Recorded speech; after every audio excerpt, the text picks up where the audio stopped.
স্বপ্ন কারোর সাথে শেয়ার করতে নেই, যেটা মানুষ ঘুমিয়ে ঘুমিয়ে দেখে এটাও স্বপ্ন, আবার আরেকটা আছে যেটা মানুষকে ঘুমাতে দেয় না, ওইটাও স্বপ্ন, ওটার ভিশন বলে। এই দুইটার একটাও কারোর সাথে শেয়ার করতে নেই। এর কারণটা কি? কারণটা হচ্ছে স্বপ্নের ব্যাখ্যা যেমনটা করা হয় তেমনটাই হয়। আপনি একটা স্বপ্ন দেখলেন, একজনকে একটা বললেন, সে হুট করে একটা ব্যাখ্যা দিয়ে দিল, ওইটাই হয়ে যাবে। এটা আপনার জন্য ভয়ঙ্কর হয়ে যেতে পারে। এক লোক এসে মুহাম্মদ ইবনে সিরিনকে বলল যে আমি দেখলাম আমার ছেলে পানি খেতে খেতে পেটটা এত বড় হয়ে গেছে। এই একই স্বপ্ন আরেকটা লোকও দেখলো, দেখে এক মূর্খের কাছে জিজ্ঞেস করলো। সে বলল, সর্বনাশ, এত বড় পেট হয়ে গেছে, তোমার ছেলে তো মারা যাবে।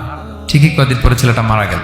আর একই স্বপ্ন দেখে এই লোক মুহাম্মদ ইবনে সিরিনকে জিজ্ঞেস করেছিল, উনি বলেছেন যে তোমার ছেলে তো অনেক বড় আলেম হবে। ঠিক তাই হয়েছে, ওই ছেলে অনেক বড় আলেম হয়েছে। এই ভিশনও শেয়ার করা যাবে না কারোর সাথে। বিশাল বড় একটা কিছু প্রজেক্ট নিছেন, শুরু করার আগে আপনি বলে ফেলছেন, শেষ, আর এটা হবে না।